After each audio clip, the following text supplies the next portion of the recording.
So good day to all my friends, subscribers and viewers. So we have another listing. This is 2 hectares beside to a cemetery. Kilid cementerio guys. This is ideal for a memorial park development.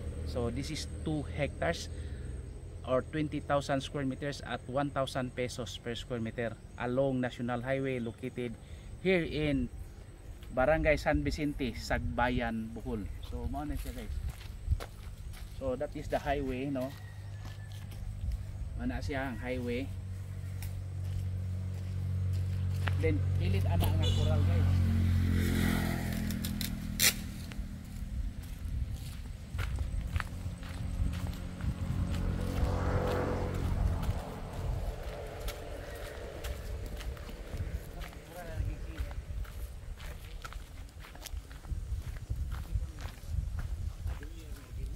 So pwede sa ni gamko na to nga commercial kay highway man siya.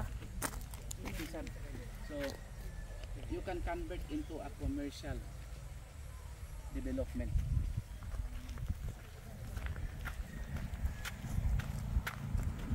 And very near to Tubigon, just around 30 minutes drive. Go on right guys. Tubigon or in Tagbilaran, more or less 40 minutes drive ra sa Tagbilaran. Dire dapita.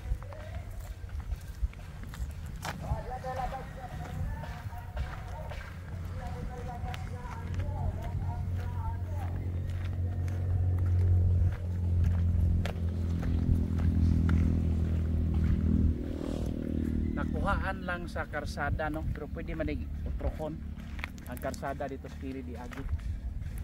And this is the public cemetery, no?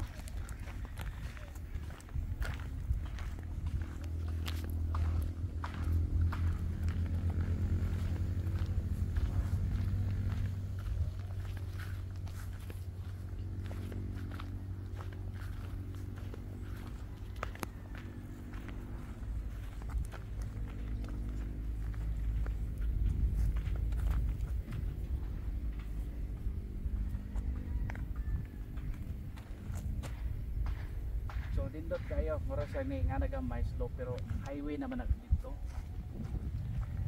Manay nakakuan. Yeah, cementerio na dire sa public.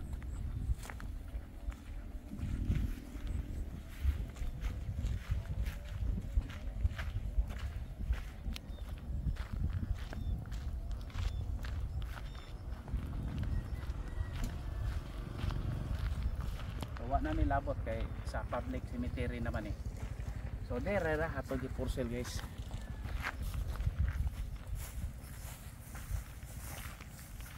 Kainon tawos. So I repeat, it's 20,000 square meters at 1,000 pesos per square meter, located here in Barangay San Vicente, Sagbayan, Bohol. Ideal for a memorial park development. Okay, for inquiries just contact me and please subscribe our YouTube channel. Then if you have properties for sale, just submit it to us. Then we will process transfer of title. We have website www.propertyph.net and ngcrealty.com.ph. Thank you. Bye.